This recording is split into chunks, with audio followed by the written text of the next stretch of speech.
Da da da da da da. Ah. Check. There we go. Uh-huh. All right. I'm Tony Fleecs. I make My Little Pony comics for IDW and Hasbro. This is my new friend Dana, award-winning cartoonist, Wacom tablet user. Tell the people about yourself. I'm Dana, and this panel's not about me, it's about Tony, but I make the comic strip Heavenly Nostrils. I used to make the comic strip Ozzie and Millie before that, and I am one of the artists for this convention. I created Front Page, actually. Oh, very nice. She's my baby. So, Tony. Yes. How's it going? It's good. I've been working. I got on a plane this morning. I worked all night, and then I came here, and now I'm going to draw pictures for you guys. Not right now. Now we're just going to talk about drawing. And then really after this, I'll go down to the dealer's room, and I'll draw about drawing down there. But we're going to talk about sort of the process of making My Little Pony comics, or really any comics, but because that's my job, we'll talk about My Little Pony comics. Yeah, when you get an assignment from IDW, in what form does it take? How much do they give you? How much leeway do you have with things like covers? It all depends. A lot of times they'll come to me with a very specific idea, like the last cover I think that came out that I did is a parody of the Incredible Hulk #1 with bulk biceps and Fluttershy. And on that one they said, do a parody of the Incredible Hulk #1 with bulk biceps. And then when you look at the Incredible Hulk #1, you see that you need like 4 or 5 other characters. So I figured we should probably put in Fluttershy. So there's a little bit of leeway, but oftentimes it's like a directive, and then you can sort of freestyle a little bit with the details. They have a particular thing that they want most of the time then. Yeah, but sometimes they have no idea what they want, and they just say, this is sort of what happens in this issue, do that. Or I did a lot of variant covers for Larry's and Jetpack that would be like connecting covers, and those oftentimes they would have no idea. They would just say, do a cover. Yeah, I did a variant cover recently and nobody told me anything. Yeah. You did a variant cover? For Phoenix Comics. They have it here at the con. Oh, the one where the one with Front Page? Yeah. Very cool. Very sneaky. I like how you canonized your own character. Ha ha ha. Now you can't argue with me. You're official, right? I am official. Way to go. Congratulations. How long before something is published do they ask you for covers? It depends. I am generally one of the ones they go to if they need it really fast. So sometimes it will be like a month ahead of time, but oftentimes it's like 3 to 4 months ahead of time because they solicit the comics. The way comics work is they solicit them, and then comic shops order them. I'm sure you guys all know. And then 3 months later they come out. But when they solicit them, they show the cover, and that's usually when I have to have the cover done by so that they can show it. What about interiors? Let's talk about the process with those. How is that different from doing a cover? Well, it takes much longer. It's a cover is awesome because it's one image, and generally I can do it pretty quick. And an interior page is often 3 to 7 images, on a page. And because the ponies are simple to draw, the cover can be as simple as just one pony, So sometimes you're doing a cover that takes literally as long as it would take to just draw a pony, which is awesome. Because I get paid the same no matter what. So they give me generally about a month to do an issue in, and now I just do pencils and inks, and Heather, who colors the main series, colors my books. I used to do full color, but it was killing me. Like it took the entire time, the whole month, 12 hours a day. So that is labor intensive. Yeah. Yeah. How many issues have you done for the benefit of our audience? Sure. Well, obviously. I looked you up on Wikipedia. I'm on Wikipedia? The first issue I did was Micro Series number 2 with Rainbow Dash, and then I real quick turnaround did the Fluttershy issue as number 4. Then I did the Equestria Girls Annual. Thank you. And then I did Friends Forever number 2 with Discord and the Cutie Mark Crusaders, number 5 with Fluttershy and Zecora, the upcoming number 7 with Luna and Pinkie Pie, and then the upcoming number 9 with Granny Smith and the Flim Flam Brothers. Awesome. And after that, top secret, something, but it's with ponies that are girls. Human girls. Now, when you do an issue, when you do actual interior pages, how much do you get from IDW on that? Are you talking about my money? No. Okay. Although you can talk about money if you want to, but I'm not going to talk about that. We're cartoonists. We're horribly underpaid. I mean, like in terms of instructions, like content. I'm sure. Okay. I assume they have fairly specific things that they want from you when you do one.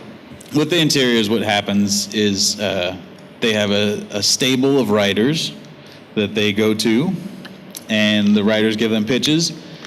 And then from the pitches, they send that to Hasbro, and Hasbro gives the thumbs up or the thumbs down, and then the writer writes a full script based on what's approved. Excuse me. So by the time it gets to me, sometimes they'll just send me the pitch and say, this is going to be your next thing, and I can read through it and sort of understand like what the broad strokes of my next issue is going to be. Like the Flim Flam Brothers one that I'm doing right now, they sent me the pitch. It was like a page long, and it basically said, like, here's what's going to happen in the issue. But that's just for me to start kicking around ideas, because I'm not doing anything other than the cover at that point. Then they'll send me the script, and the script will be full script broken down into pages and panels, and it'll say, page 1, we start, the Apple family's on the way from Sweet Apple Acres to AppleCon 45, the biggest Apple convention of the year. And so we show the Apple family with wagons full of apples, and they're walking, and they get to the top of a hill. And then page 2, you show AppleCon 45, and it's this big, giant, expansive 2-page spread where you see all these booths and all these ponies and lines all over the place, like a comic convention. So you do get some directions about, like, layout. So do a full-page spread of this here. And Yeah, they tell me how many panels, and that I generally stick to it pretty strictly, just because I'm usually working so fast that it's just easy for me to follow the rules rather than spread my wings and try and be super creative with the storytelling. Is there anything you've ever really wanted to do in a comic that Hasbro or IDW said no to? Yeah. Not anything where it like ruined my day that they said no, but there have been covers where what I learned was that if you try to be too cute or tell some sort of inside joke with a cover, generally it's going to get smacked down. And sometimes it'll get smacked down, even if it's not too cute. It could just be random. Like for the Luna and Pinkie Pie issue, I had a cover that was pretty innocuous. It was just Luna and Pinkie Pie playing a prank on Princess Celestia, and she was going to sit on a whoopee cushion on her throne, and they said that Princess Celestia does not sit on anything at all. She sits on no things. Thrones, yes, but anything beyond that, no. That seems kind of arbitrary. Yeah. So, at first they said Princess Celestia doesn't sit, and then I just pointed to the beginning of the show.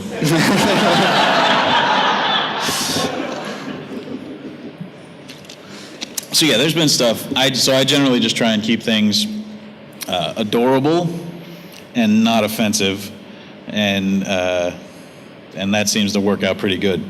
How did you get started doing pony comics? How did you get that gig? I had been talking with the editor about just working on whatever comics. I wasn't really familiar with My Little Pony at the time. I'd seen an episode in a hotel room, and I was like, that's way more adorable than it used to be. And they didn't have the license yet. But they work with Hasbro on Transformers and all kinds of other stuff, G.I. Joe. And so we were talking about doing Ninja Turtles. And I'd sent samples in for Ninja Turtles, and Nickelodeon said that they were too cartoony. And so then he was like, well, this guy draws cartoony. We're talking about doing My Little Pony comics. Would you like to draw samples for that? Because we need stuff to show Hasbro, like, this is what the comics would look like. So I did an image of Twilight Sparkle and Rainbow Dash, and I think Fluttershy, maybe Rarity. But they were all, like, sort of disproportionate, like their heads are way too big, and it was just sort of like what I thought it looked like. I did it really fast. And but that was enough to give me the job. I don't think they really cared that much at the time. They didn't know it was going to be a huge deal, and I think IDW was way surprised that it was a huge deal. So because at the beginning they were just sort of throwing people on, you know, like, oh, go ahead, do whatever.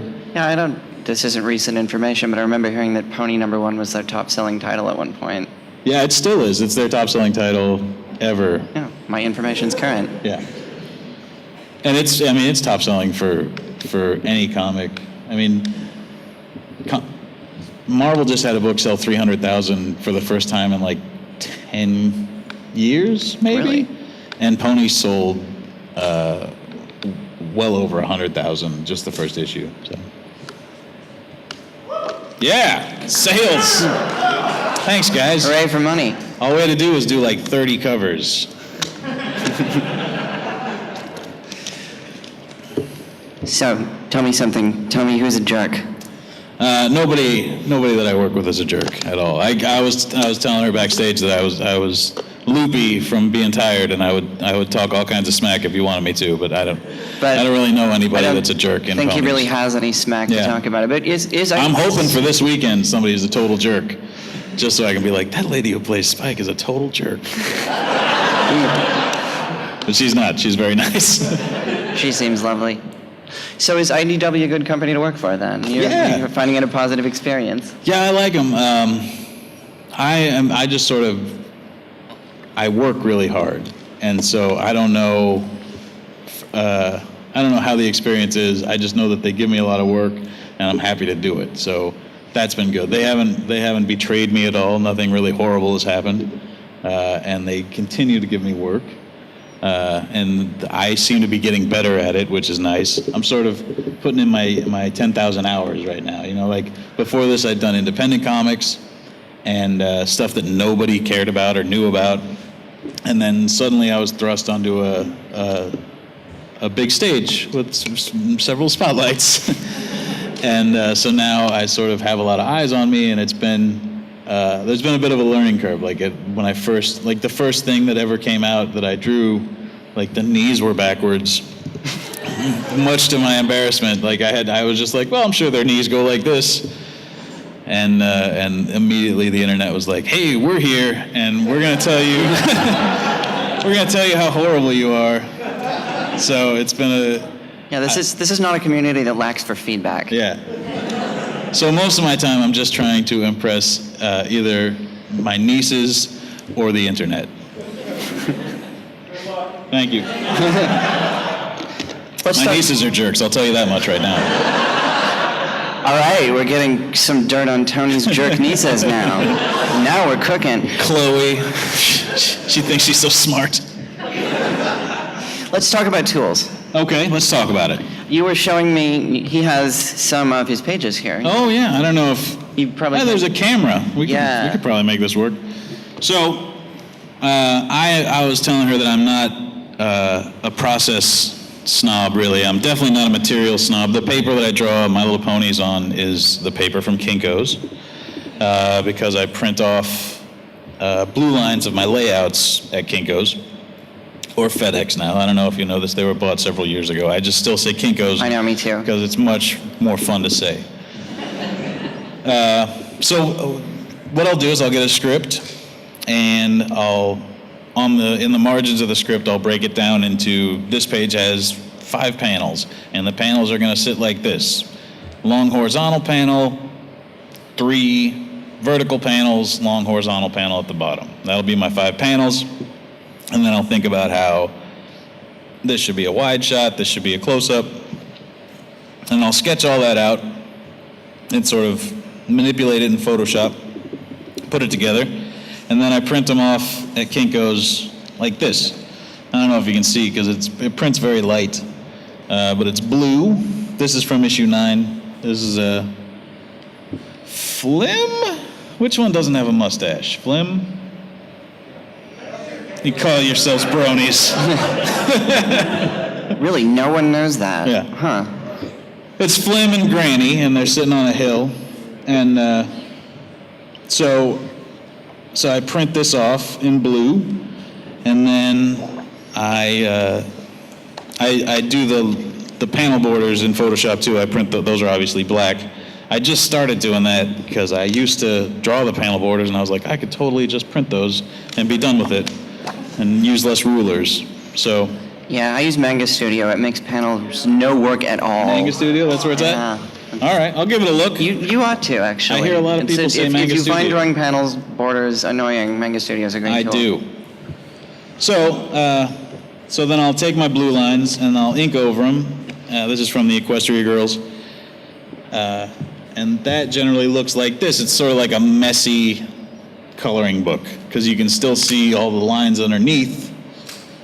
But when I scan it in, I can crush out all the blues, so all you have is the black and white.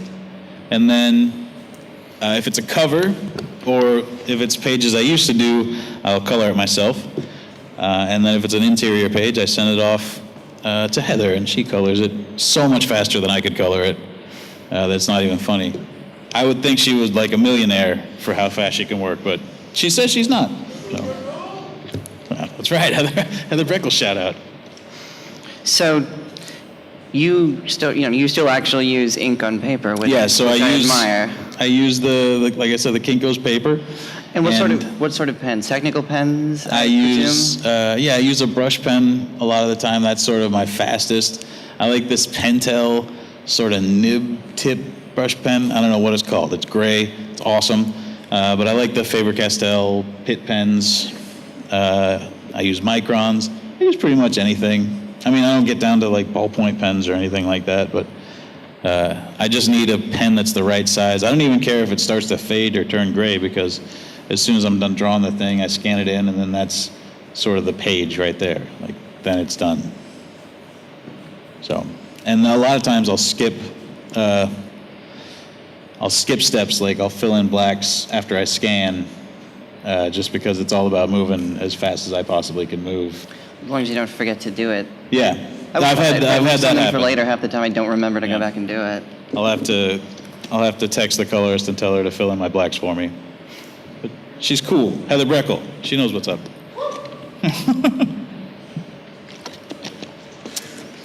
What do you got?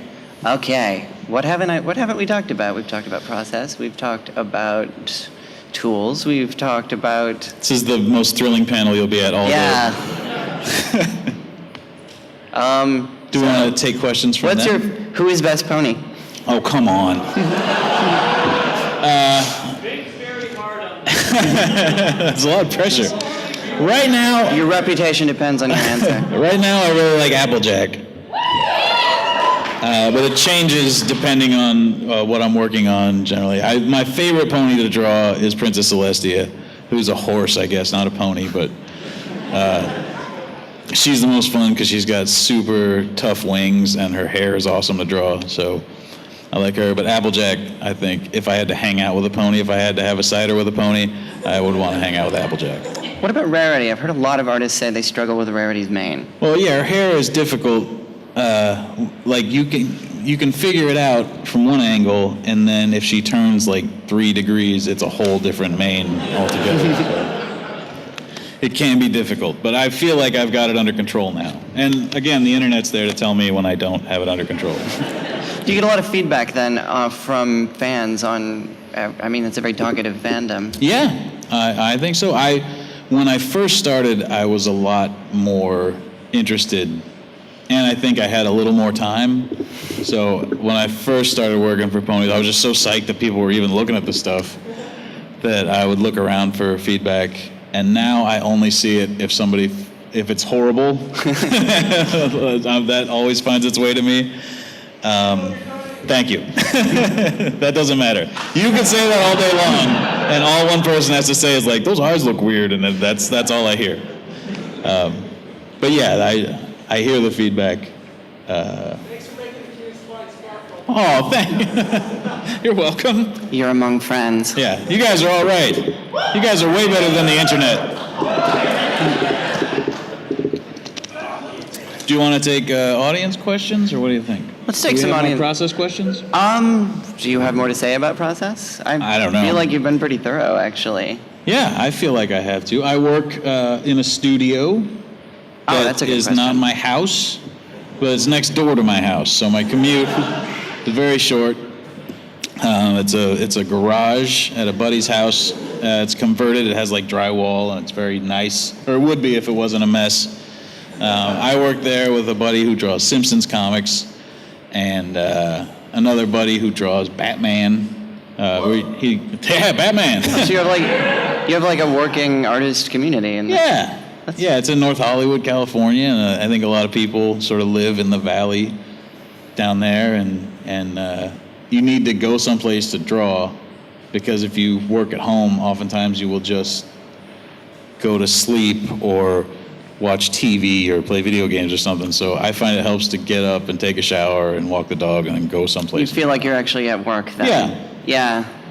I work out of my house, but I have to get like dressed and brush my teeth and eat and feel like I've like gotten ready for work, even though it's next to my bedroom. Yeah, you have to start your day. You have to clock in, as it were. All right, let's take audience questions. I actually had another question first, because you were talking about your work environment. I have a follow-up question Yes. to that. Do you listen to music while you work? What's your work environment like? I do. I listen to music that annoys everyone else, I think. There's like 3 different time periods. There's Howard Stern, Baba Booey, which I'm sorry, I understand. Thank you. He's sort of been going at the bronies kind of hard lately, and I feel conflicted about that. And then there's podcasts, and then when I'm really serious about just working, there's music. But I like either rap music or like 90s R&B music, and nobody else likes that. So like people just come in and it'll be Jodeci, and they don't know what to do. They couldn't pick a Jodeci from a ABC BBD. That's the first time anybody's mentioned Jodeci to me in years. Really? That might be the first Jodeci in a pony panel ever. Mark your calendars. Yeah, I watch TV while I work, which I know a lot of artists can't do, but it sort of distracts the part of my brain that otherwise would be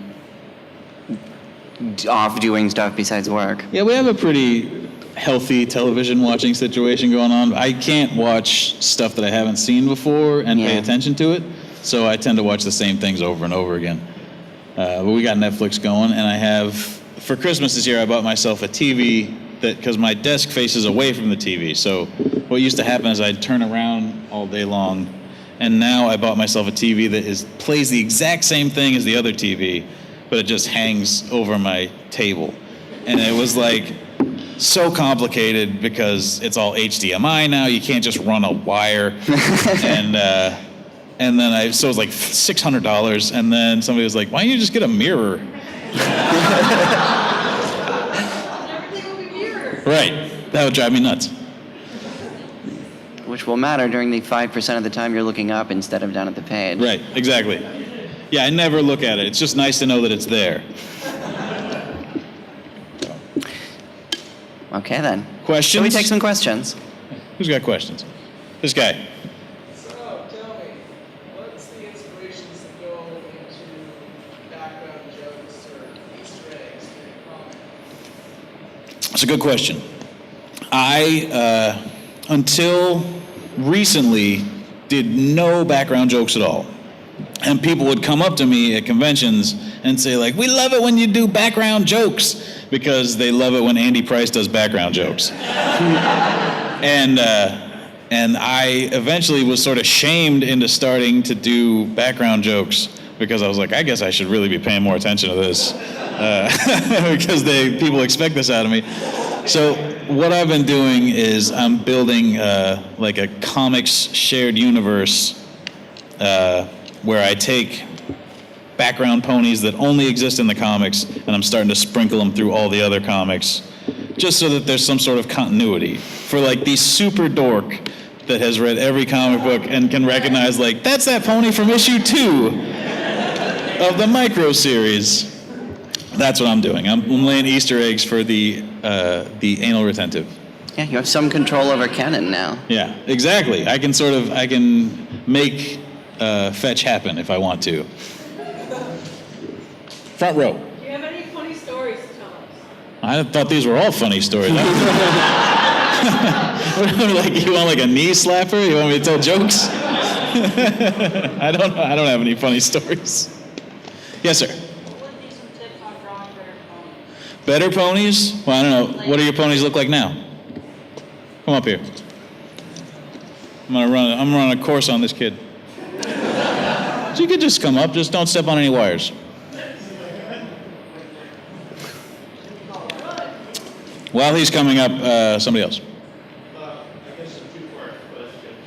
I'd like to get some feedback between the two of you. I'm a Magnus Studio user, and I've built a computer versus freehand, and if you do freehand, do you have assets or do you keep using the same code over and over again? Yeah. Well, I'm not like super traditional. Like I'm not married to the idea of being a traditional artist. I just do it because A, it's what I'm comfortable with, and B, drawing ponies, that gives me something that has value in the resale market. So if I was doing a comic that nobody cared about again, I would totally just do it all digitally because it's much faster. But yeah, so I end up scanning in my stuff, and then if I want to use, say, if I have a crowd, well, I've got a bunch of crowd ponies. So I just go back to them, and I throw them on the layouts, and then I end up inking over them again. But it's usually just like the same, bald, tailless, wingless pony that I can just put in any angle and then draw the tail and the wings on or whatever. This is Tony's panel, and I'm hesitant to talk too much about my own work, but I started using Manga Studio and started doing digital work about 6 years ago. And before that, I was all paper. I did all of Ozzy and Millie on paper, most of it with a brush and with technical pens. And unlike Tony, I would spring for expensive drawing paper, even though there's probably no good reason to. Oh, it feels nice. It's nice paper. It made me feel like a pro. Yeah. Now I don't care, but it made me feel like a pro. But I switched, and I do miss having originals to sell, like Tony was just talking about. I mean, it's not, looking at these kind of like, I haven't created an original comic page like that in 6 years. On the other hand, they don't stack up around my house the way they used to. Right. So there's that advantage, and there's also the fact that I feel like working digitally has made it possible to experiment a lot more. I mean, I will duplicate art. There's only so many times you can draw Phoebe sitting on Marigold's back while they walk without thinking, I should just have like a standard few sketches for this, and I'll ink it differently every time. I have a crowd in the Fluttershy micro series. There was just a crowd of snooty ponies going around the art gallery, and I had that crowd, and I just popped it in everywhere. Whenever they walked, it was like they were all in a bunch, and they just and just in the Luna Pinkie Pie issue, they said there's a crowd of snooty pony, and I was like, I have that. I'm gonna get that. All right, so I'm looking at this here. You're doing nice work. You're pushing really hard on the page, which says to me that you're committing to the line before you've really had a chance to sketch it out. I would say do a lot of practicing, getting loose, draw circles. Just sit there and draw circles forever. Get real loose. Because there's one of these here, it looks like the pen might have gone right through the page. You were going so hard.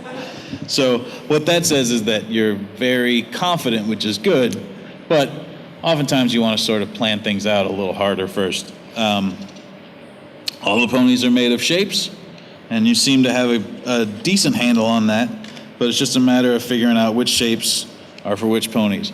Generally, we're talking about circles and swoopy lines. So once you got that under control, I like that. Also, Yeah. Pony bodies are shaped like a kidney bean. Yeah. Yeah, I see a progression here just in these pages. Like you're getting better from one to the next. So I would say good. Just work on getting looser. I was the same way. When I was your age, I was doing the same super tight drawings, and I didn't get better until I got way loose. And then you tighten it up as you finish up drawing. Thank you. Oh, you bet, man. Yeah, round of applause for that young man.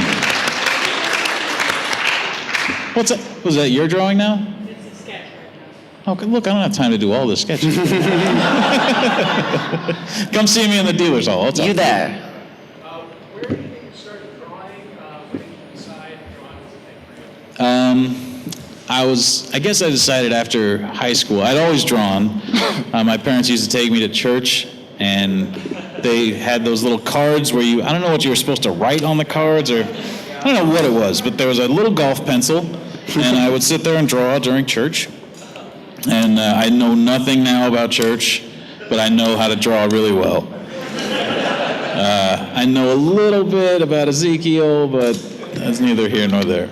And so that's from like ages 4 up, and then after I got out of high school, I sort of had to decide what I was going to focus on, and I chose like the most specific tiny field I could possibly find and aimed for that, and somehow by hook or by crook sort of ended up there. But it did. I'm like 35 years old now, so that's a good stretch of floating around aimlessly, working odd jobs. I see a hand that's always up right there.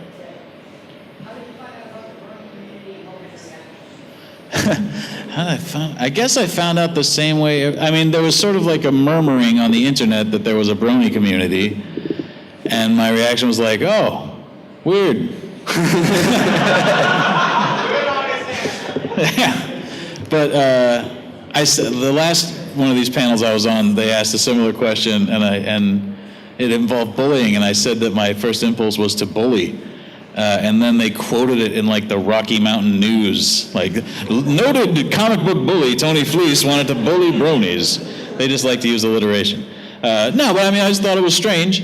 And then on further reflection, I realized that like, I like so much weird stuff that it must be cool to have a big group of people that also like the weird stuff that you're into. I mean, I don't like weird stuff like feet or whatever. I'm just saying, like, I really like Ewoks and stuff like that, you know? But not like that. This is getting weird. Hand up way in the back over there. How hard was it to get the car to run? No, way in the back, not you. I didn't even write it. I just drew her rhyming. I didn't have to do anything. Hat. My favorite comic book? As a kid. I like the X-Men a lot. I think when I first really fell in love with comic books, it was the X-Men. And then from the X-Men, I like the New Mutants, and that's sort of like an all-time nostalgic favorite. It's the X-Men's like kid sidekick team. It's like the new Teen Titans of the X-Men, except they were supposed to replace the X-Men, and they never really did. But they're still pretty great. Is that, if I ask you about your influences, is that, you know, what? Yeah, my influences are sort of not apparent in my style. Like, I guess I'm influenced by sort of like Walt Disney animation and Don Bluth animation, and that shows up here and there, I guess. But otherwise, I'm influenced by like weird stuff. Like I like this comic book artist Bill Sienkiewicz. I like Will Eisner and Jack Kirby, and then there's sort of like more modern guys that I think are like the best thing ever. You know, like I like this guy Joe Madureira who drew the X-Men and Battle Chasers and stuff. If you weren't an artist for Pony Comics, would you read them? Yeah, I think I would, because I like Andy Price and Katie. And we all sort of came up, not together, it's not like we were all friends drawing sketch cards together, but like we sort of are the graduating sketch card class of whatever, 2010, where we all did sketch cards, and then now we all draw My Little Pony comics. I don't think that's the path that you take necessarily, it's just a strange coincidence. So I would have checked those guys out because I like their work on sketch cards, and I would have been interested to see what their full comics look like. You. A non-comic book artist. Yeah, I like a bunch of guys. I like this pinup girl artist named Petty, who does like these super Cupid doll looking pinup girls. I like a lot of sort of pulp artists, like Robert McGinnis is a pulp novel painter. I like Alphonse Mucha, but everybody likes Alphonse Mucha, so I don't even like to say that anymore because it's sort of played out. You were into him before he was cool. Yeah, I was into Alphonse Mucha way back in the day, like before that girl that draws the pony, Alphonse Mucha ponies, knew about it. That chick's amazing. Is she here, by the way? She does the t-shirts where it's like a Art Deco pony. She's very good. I think she just... Yeah. Yeah, all right. Anyway. I've got like 2 of those. Yeah, they're very good. In the back. I'm trying to get inspiration examples for composition, neighborhood posts, that sort of thing. Other than classic Ditko and Kirby, where would you be posting for inspiration? Inspiration for compositions, you say? Yeah, like how the old Marvel comics have all kinds of very interesting camera angles rather than just here's a little peek in it. Right. Are there any other good places to try to look for inspiration for that? Watch Yeah. TV. Yeah, I find a lot of my sort of staging comes from movies and other cartoons, more than comic books even. For comics, I generally look for like panel breakdown composition more than anything. I mean, I like Kirby a lot, but I don't draw anything like him, and there's not often, unless it's like a Rainbow Dash issue, there's not a lot of Jack Kirby style action in the Pony comics. Not that I wouldn't love to draw that. Yeah, I would say just look at TV, look at movies, look at like really good cinematographers. Yeah, I always thought of comics as essentially cinematic in that way. You have camera angles and all the same kinds of things. It kind Yeah, of works there's the a lot same of way. crossover. I agree. Hat guy. When you did the CMC and Discord issue, Yeah. which was your favorite alternate reality to draw? That is a good question. I like the Mecha Pony, where they're like the Power Rangers, and then Gummy is like Godzilla sucking on the Mecha Pony's head. I think that was my favorite. And then there's a page that was a nightmare to draw because it was super detailed, where he was just snapping through realities, and like they're like in the police chief's office, and they're like, "Sorry, chief." And they're like, there's like Star Swirl looks like Gandalf, and they lost the One Ring, and that was really fun to draw too. There's one where they are superheroes and they're hanging over a pit of acid, and I have like a brony contact named Ron that I hit up, and I always go, Ron, if Scootaloo was a superhero, what would she be like? And then he'll hit me back. He gives me these long, Ron, are you here? Hey, there he is. Yesterday I emailed Ron and said, Ron, do the ponies have paper money? And he sent me back 3 good long paragraphs about the pony economy. So yeah, I think I like that page a lot. It had all kinds of fun stuff to draw. When did you get into the Brony fandom? When I got the job, I had just seen the one episode of the show and was just sort of, I was aware that it was happening, but I was just off working and not paying much attention. And then I was introduced to the Brony fandom through being in the comics, through working on the books. I was introduced to Bronies through them yelling at me mostly. Yeah. Yes, sir. The what's that? Not me. I didn't even know that happened. There's some This guys guy. over here that have been up for a while. Biggest pet peeves? I don't know if it's a pet peeve. I just wish that there were more time. I feel like if I got paid, I'm not saying I don't get paid enough, but I'm saying if I got paid twice what I get paid, I could take twice as long on it and have it look, I think, twice as good. So my real pet peeve is sort of scheduling and time related. I also don't have enough time like to be a regular human person. Like I'm engaged, and I'm not gonna see my fiance like until we're on our honeymoon, I don't think. So she doesn't love that. Costume. Yeah. I am starving, as a matter of fact. Thank you, Dopey.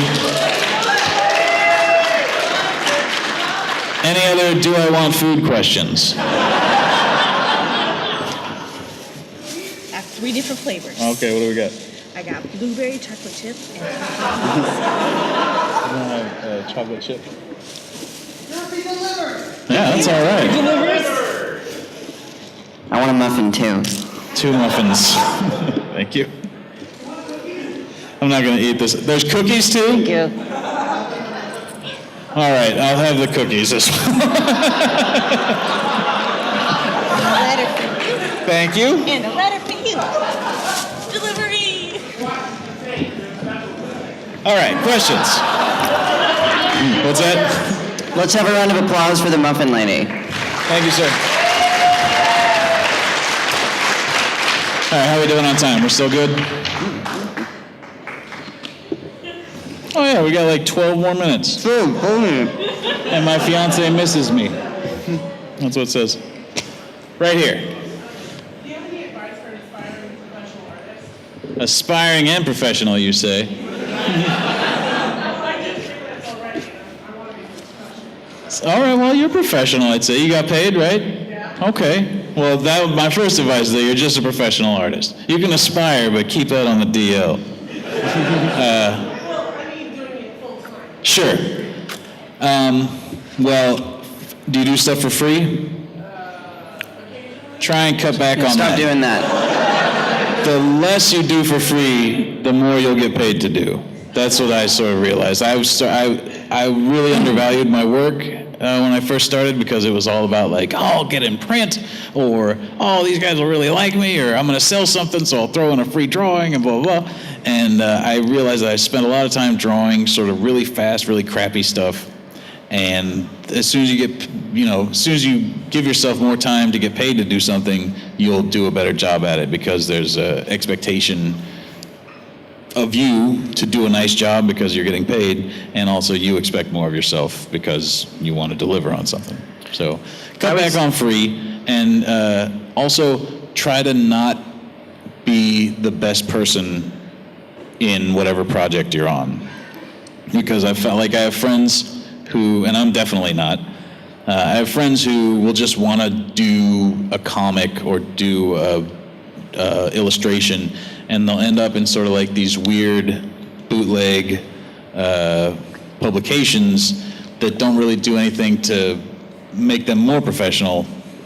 Even if they get paid to do it, it's just sort of like if you're the brightest star in the sky on a project, you want to be aspiring again. Like you want to be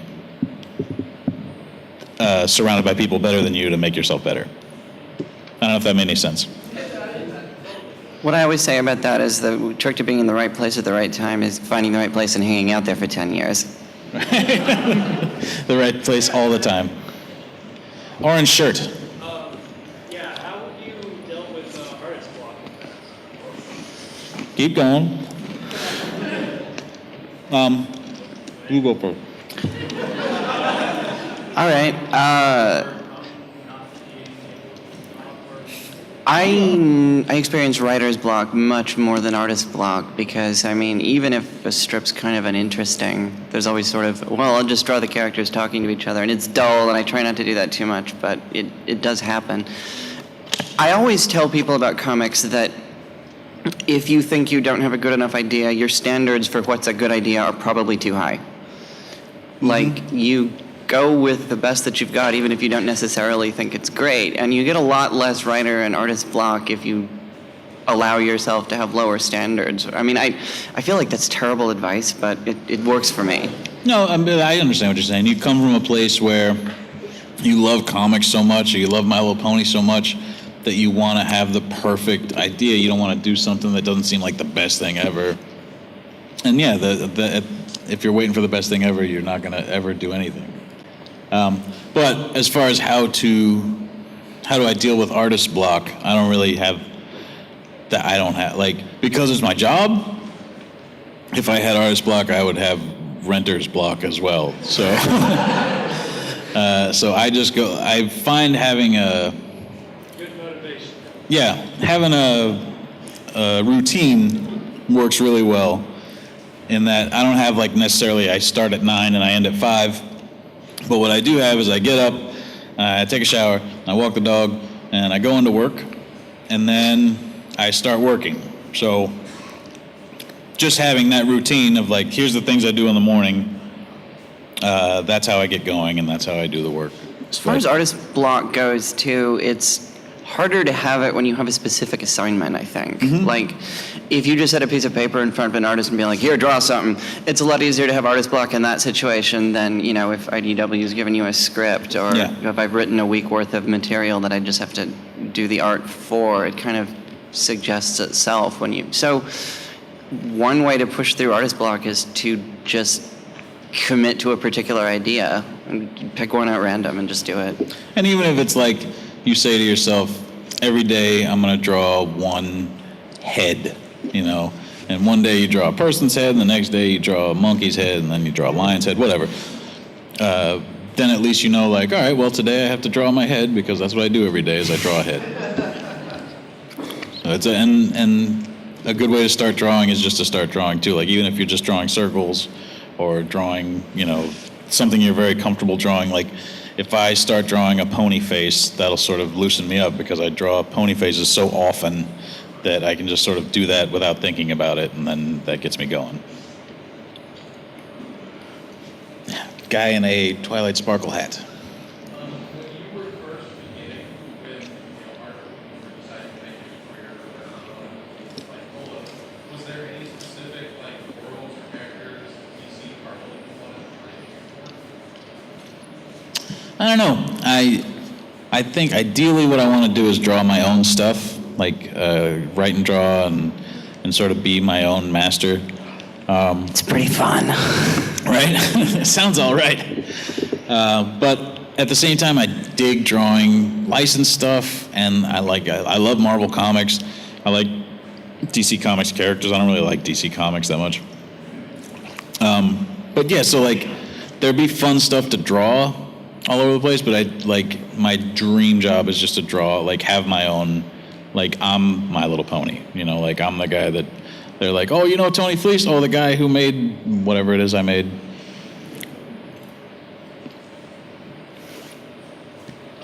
Just got a quick question. I don't know the process, but when you agree to go out and write, you decide a contract, those are clear, shotgun around with different publishers. Yeah, I work for different publishers. I'm a work for hire creator at IDW, which basically means I don't know how you're supposed to do it, but what generally happens is they give me the job, I do it, and then they send me something to sign, I sign it, and then they send me a check.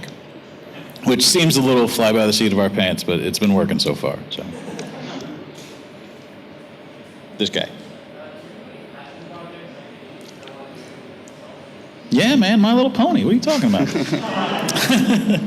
I'm passionate about doing My Little Pony. Like, I'm excited about doing my best My Little Pony comic, which I feel is still out there. Like, I'm gonna do one that I'll just be like, the mic. I can't drop this mic because it's hooked onto this thing, but I could do like my mic drop comic and walk away into the sunset. What, in your opinion, is the best one you've done so far? The Discord one, I was pretty happy with the whole way through. That one's kind of my favorite. Thanks. I don't feel like it has a sour note, and sometimes I like that one. I like the script a lot, and I liked my stuff in it. But the one I'm drawing right now, I think, is going to have my best art. So we'll see. It all sort of depends on how much time I have and how I'm feeling. But my passion project, my dream project, I've got 2 creator-owned books that I'm working on that'll probably be out next year.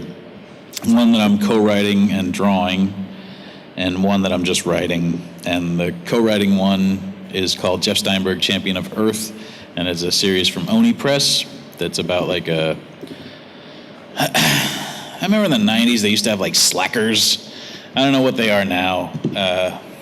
I call him a S-head in panels that don't have children there. He's just a jerk who can't really do anything right, and then aliens attack the planet Earth, and they look for a champion, and they accidentally choose him, and so he's got to save the world from aliens, and he has no real skills or talents. And it's a comedy. It's hilarious, as you can tell. You guys are cracking up already. Oh my goodness. And then the other one I'm doing is a book called American Goth Chick that's about a teenage, like a mopey teenage poet who writes poetry, and the poetry comes true and starts killing people. And then she finds out she has like weird poetry powers, and she has to use her poetry powers to stop the murderers from murdering. And that's like a sort of quirky young adult magical Juno type thing. She's like Juno, except instead of pregnant, she got magic poetry powers. And that one's coming out from Action Lab Comics, which is like a small press publisher. Also next year, I think. So those are my passion projects right now. And then I got other stuff sort of in the works, but drawing a comic, a monthly comic, or every other monthly comic takes so much time. And it's hard to manage the schedule and do your own stuff at the same time. So that's sort of what I'm working on now. I've got a schedule in place now where I do 3 things a day, and if I just keep doing 3 things a day every day, I'll be able to do everything. Do you keep particular work hours, or are you one of those people that works in the middle of the night or whenever? I generally like to work in the middle of the night, but it doesn't work with the rest of my life. So what I'm starting to do is get up early, and if I can help it, I'll get off at a reasonable hour. And if not, I'll just work through till the middle of the night. That's sort of the secret of my, I don't know if you really call it success, but my career is that I can just stay up much longer than anyone else. Like everyone else goes to bed, and I'll go to bed like 5 hours later, and I'll just work that whole time. Do you live then with that nagging sense all the time that you should probably be working? Yeah. Oh yeah. If I'm having quality time with my girl, or if I'm at a movie, or if I'm out at a nice restaurant, I'm always just like, I have like 6 pages to get done before the end of the month, so I should really not be here right now. But that's crazy. Like, that's for crazy people. All of this is for crazy people. Yeah. Is that it? Are we good? You guys know everything now? Oh! If you were given free reign on an issue of an upcoming title, what would you pitch tonight? Let's just put this together right now. Let's see. Applejack. Flutterbat. Princess Luna. So those 3, right? Princess Luna because she's fun to draw and her pages sell like hotcakes. So those 3, I'm not sure exactly what the adventure would be, but I like drawing Flutterbat a lot. I haven't drawn her for the comics at all. I've just done commissions of her for people. And like I said, I like Applejack. I like Applejack's being like someone that reacts to things, because she doesn't seem to get too wacky, but if wacky stuff happens around her. Princess Luna's sort of the same way. That was the fun of the Luna Pinkie Pie issue, is that Pinkie Pie bounce off the walls and Princess Luna's just like, I don't.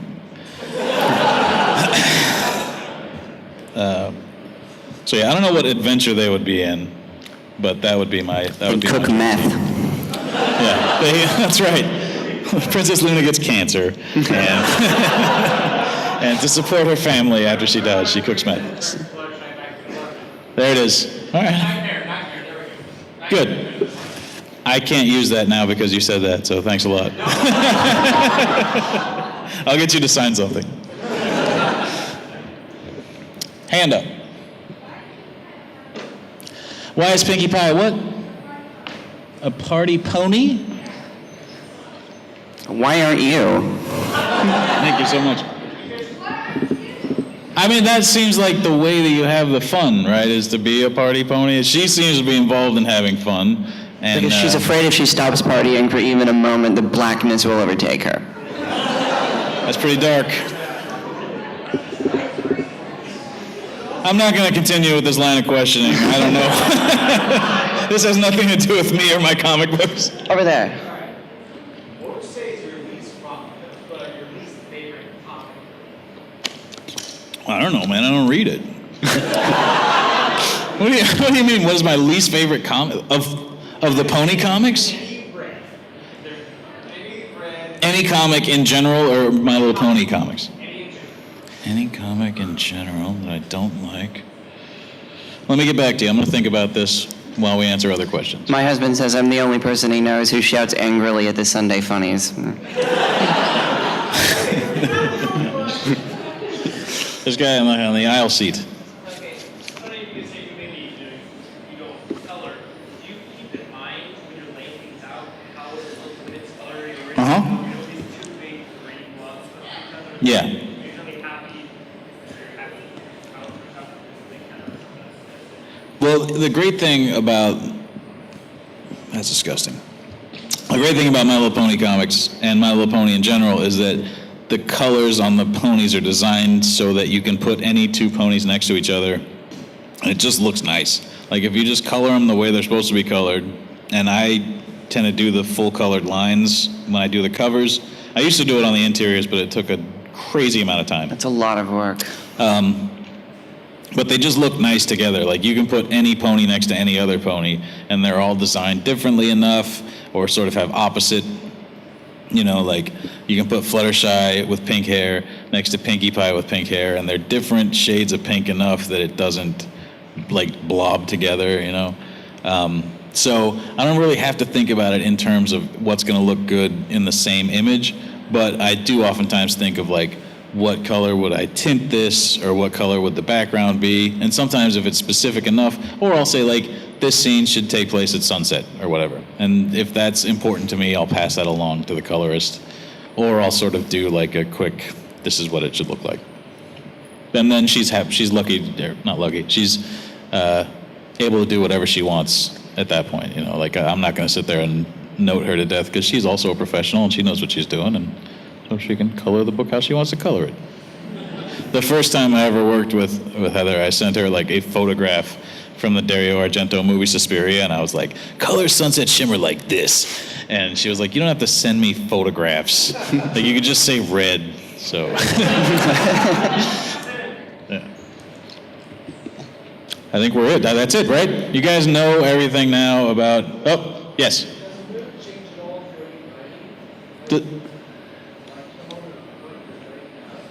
I don't write them. I don't know. My mood changes during drawing.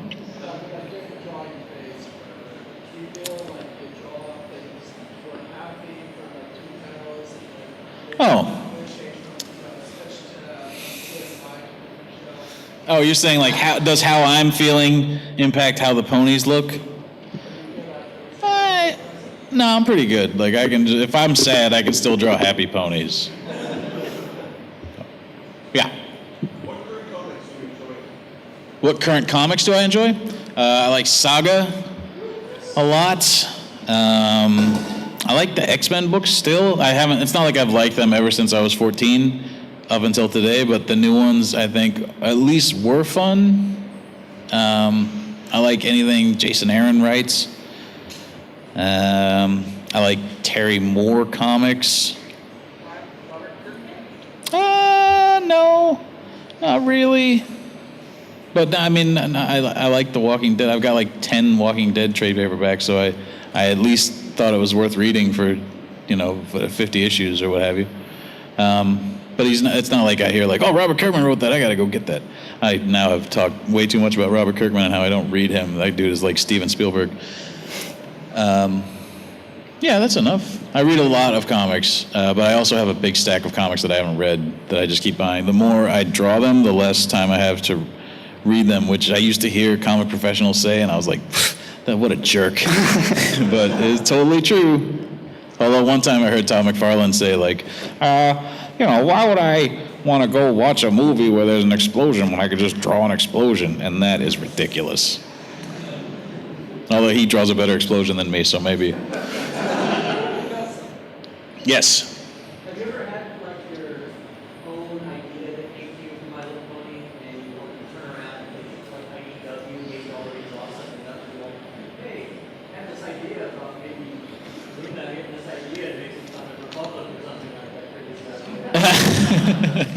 I have not yet. Sort of what they keep me busy enough. It's sort of how they keep me down on the farm. Like they just keep me working, and before I have a chance to have an idea, they just give me more work to do. So, yeah, the writers have the ideas, and I'm just occupied with sort of like my ideas are all about how to execute this page, or what the angle or the body language should be and stuff like that. So it's really sort of strengthened my artist bone and tamped down my writer bone.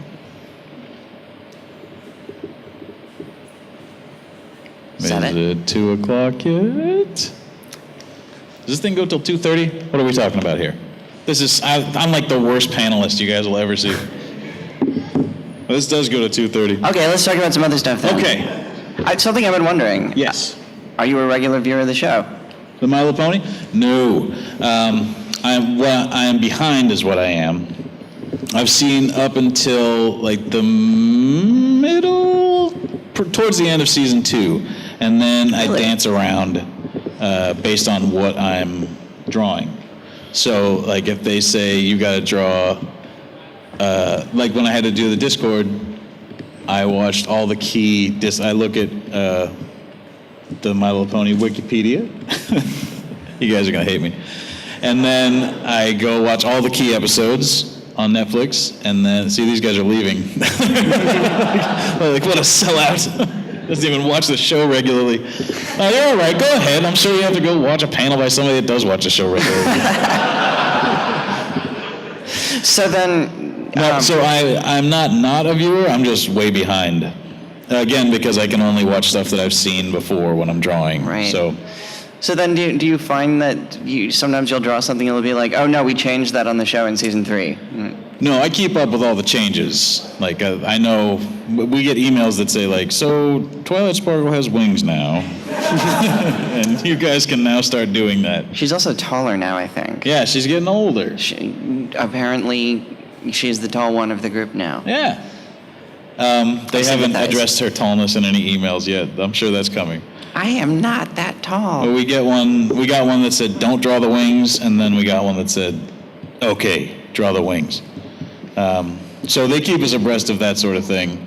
But then stuff will happen like, I guess Twilight's library got blowed up. Yeah. Spoilers. And the next issue that I've got coming out has her library in it. But it's not because I didn't know her library got blown up. A, we drew it before that happened. And B, like the script said they're inside her library. So what am I supposed to do? What am I supposed to? I'm supposed to draw her standing amongst rubble. It got like remade as a crystal library thing. Oh, okay. So I should have drawn the crystal library? If no one told you, it's not your fault. This is a nightmare. Oh, no doubt. They're going to ruin me. Yeah, so I am behind. I'm going to catch up on the show before BronyCon next month, though, because I'm not going to be able to handle all those questions at that thing. You're going to watch 2.5 seasons between now and BronyCon? Good luck. Well, I mean, what's it, like 40 episodes or something? Probably about that, yeah. Yeah, I can make time for that. I'll just squeeze it in with all the other stuff I'm doing. Yes, sir. This is really a critique of the first 6 episodes but it's in this occasion. What I would really like to see was Queen Chrysalis kidnapped the Queen Mercedes, and they're so obnoxious that she wants to give them back to Twilight by the end of the series. That kind of, it didn't happen, so they kept fighting instead. Did Katie Cook tell you that was more of a suggestion than a critique? Yeah, she takes the look at that funny and said, "Dad, do that." She doesn't go down for that sort of thing. She doesn't want any sort of suggestions. I like Katie Cook. She's all right. She would kick the crap out of me. That's one tough lady. She has guns. I don't know if you guys know that. I met Katie at Emerald City Comic Con. We sort of fangasmed all over each other. Oh, yeah? Just this last one? Yeah. I was sitting, so here's where I was. Katie Cook, da-da-da-da, Andy Price, ba-ba-ba-ba, Mouse Guard, bum-bum-bum-bum, me. just facing the back wall. There wasn't even room for my banner. I was sitting 100 feet from you. Did you notice? No. No idea. I have no Like, idea. there's the only two people who make My Little Pony comics and not a third. Anybody else? Yes. Drawing backgrounds? I'll tell you a secret. Because I put my layouts together digitally, oftentimes, if the script says this takes place on the street in Ponyville, I will just grab a background from the show and pop it in there, and then just trace right over it, because that is how it's a licensed comic. They just want it to look exactly like the Ponyville street. No, what you're asking is how to actually be good at drawing backgrounds, which involves a lot of perspective. So you should study perspective. There is a book on how to do perspective that DC Comics put out called like Dynamic Perspective at DC Comics. Andrew Loomis books cover perspective pretty well. And then the trick is knowing perspective and knowing how to fake perspective in a pinch if you have to. And once you know, like, that's the building block of backgrounds. Once you know that, and once you know how to sort of like spot blacks and fill in an area, then backgrounds sort of Stuff come gets sort of easy. bluer and lower saturation as it gets further away. Yeah, exactly. Stuff that's far away is really small. And that's way easy to draw. Just put your backgrounds as far away as possible. They'll be small and blue. Yes.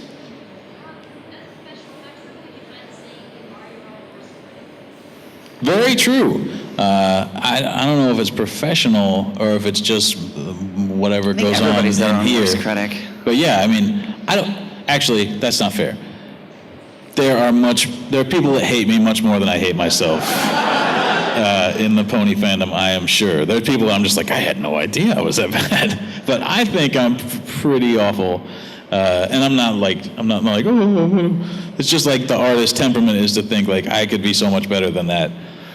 So yeah, I'm definitely I am one of my top 10 worst critics, I would say. There's a guy on Twitter that's my worst critic, and then there's one on Equestria Daily that really is my worst critic, but I'm in there somewhere. I'm in the mix. God, I'm not even the best at being my own worst critic.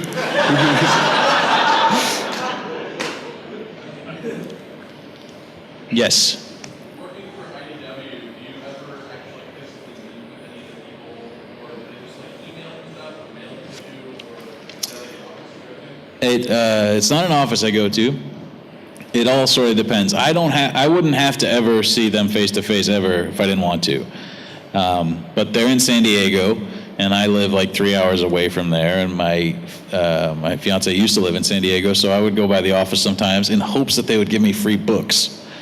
But they didn't. I talked to the wrong people. Like, I talked to sort of like the straight up and down by the books folks, and they were like, oh yeah, you want a free book? Here's like a comic book. And I was like, no man, like real artist edition, big crazy comic. Apparently you got to talk to like the shiftier guys over there, and they'll give you, they'll hook it up. But I would go over there and sort of have lunch with my editor and sort of feel things out and see what was going to happen and talk about schedule and stuff like that. And that's cool because I like him and I like the guys down there.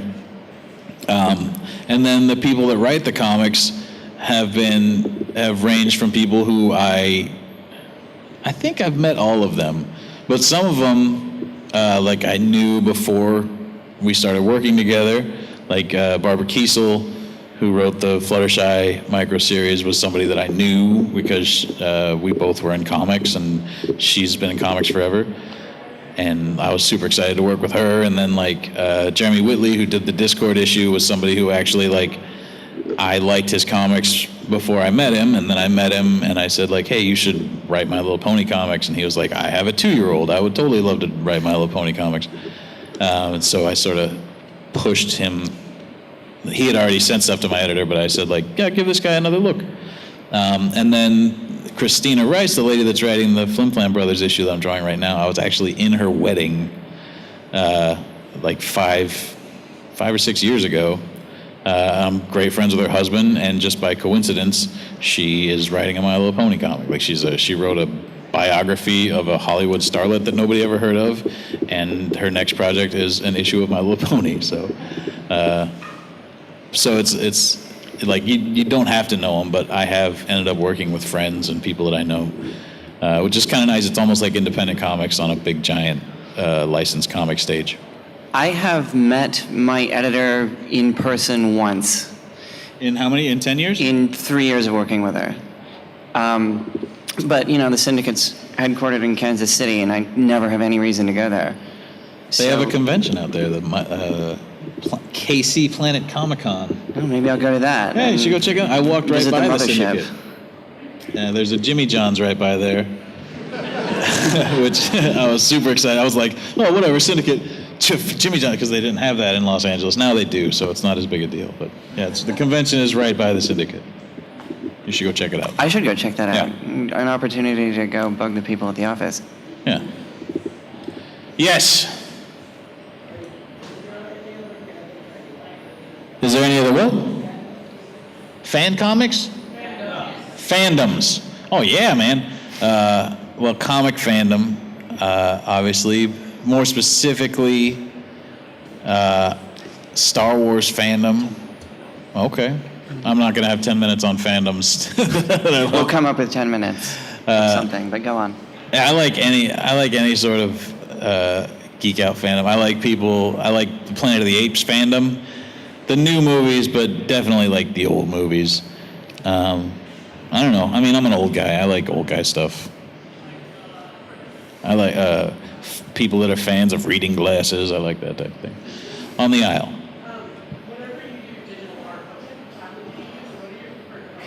I was going to bring that up, and I didn't. Ooh. I use, you're very sassy. You're throwing your head all over the place. I use the Intuos, the Wacom tablet. Just I don't know, the bamboo or something. It's like this big. One is black, one is purple. Intuos 4, sure. I've had my same, I think it's an Intuos 3 since about 2007. It's the only tablet that I've ever had. Like I said, I'm not I keep hoping it'll break so I can get a new one, but it's been very durable. Yeah, I'm gonna make the switch to Cintiq sometime, or at least I want to try it. Maybe I'll go visit someone who has one and see if it clicks for me. Yeah. It took me about a year to get the sort of hand-eye connection when you're drawing down here, but it's up here, and once that clicked, it clicked, and I don't feel like I urgently need to start working with this Cintiq, but so many people I know swear by it. And we talked about this before. I do not have that. I can only sort of do gestural drawings. I can do touch-ups and fix stuff in like a real close-up with the tablet, but otherwise, if I'm doing layouts, I can just sort of do rough gesture drawings, and anything that's super that needs to be clean, I tend to do it by hand. Photoshop. I use Photoshop. Manga Studio. Oh, come on. What do I know? CS3 or something? But then I have the subscription now, and I'm too busy. I got a new computer, and I'm too busy to hook it up. But when I hook it up, I'll just have the Photoshop that's the subscription Photoshop that it just looks, it's black. I don't know. I've been using Photoshop, Manga Suite. Studio 4 for years. I have 5. I keep meaning to switch to it, but they changed it so much between 4 and 5 that I feel intimidated, like I'm going to have to learn a bunch of stuff, and so I haven't. I really do have to, and I mean, it reminds me actually a lot more of Paint Tool Sign now than it ever did before, which I guess must be deliberate. I really need to do that, but I have deadlines to meet, and. Yeah. It's really intimidating to take on anything new like that, right? When you know that you have something to do that day, and that then you throw on the learning curve. And you of have a having to tool figure you've stuff been out. using for a while that works. Yeah. And it's so much easier to just keep doing it. And I've had it I had 5 for months, and I think you've shamed me. Now I'm going to go home and work Yeah. with it. Yeah. All right, lightning round. I'm going to take 5 more questions. We're just going to bang right through them. And then we'll be out of here. So, nobody has 5 questions. Favorite hair color? Favorite color? That's your question? I guess lightning round. Pink, who cares? Yes, sir. Tree, weeping willow, man. My heart breaks right here.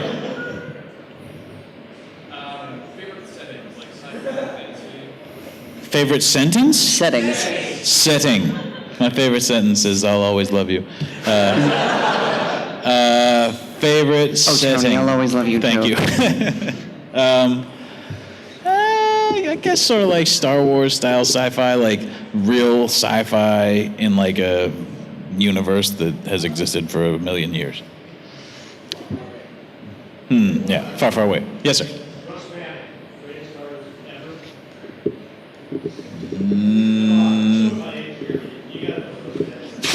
I don't know. I'm going to show my age and Google him, and then I'll tell you right off the... I'm familiar that Russ Manning exists as a person, but I couldn't point out his work. I got another question. Do you draw ponies in your spare time ever? Do I? I don't have spare time. Oh, that answers that. He did all the Tarzan. What about Joe Kubert? I'm not gonna... We'll have a Golden Age discussion at my table afterwards. Come down. Was that a hand at the back there? DC or Marvel. Yeah! Yeah! DC, like, they don't have real cities, you know, like Metropolis and Gotham City. Like, it just never seemed real to me. Like, I know I could go to Manhattan and maybe see Spider-Man there. I could never go to Gotham City. Except for my apartments in college were called the Gotham City apartments, but there was no Riddler or anything there. It was just a bunch of potheads. Right there. Oh, yeah. Mac or PC? Mac. Me too. Yeah. I'm way Mac. Linux? What are you, a nerd? All right, Alta Vista. Anyone else? I feel like, let me ask you guys, how did this panel go on a scale of 0 to like pretty good? Thank you. I guess that was fishing. I always feel ill-prepared at these things because I know you guys go to the panels where people do like pony voices and stuff, and that's super exciting. Oh, what's up, guys? And yeah, when they were... And so this is totally not as exciting because like I'm not as famous as that. But hopefully you've learned some things about how to make My Little Pony comics or just comics in general. Or how I've to draw. known for about 2 weeks that I was going to be hosting this panel, and it used to be when I would get assigned to do something like that, I'd actually prepare, and and when you heard it was just a guy from the comics, you're like, whatever. He doesn't even do a voice on the show. Yeah, well, like I did a webcomics panel that I didn't prepare for, and no one else showed up for at a con last year, and it went fine. And after that, I just sort of decided I can just wing this. I got this. Just That's sit how you there and feel talk about about it? Well, I comics, think and you did a people pretty will good job. mostly not leave the room. I mean, you're no James Lipton, but you did all right. Thank you. That's the nicest thing anyone's ever said to me. All right, shall we wrap it up? I see security over here.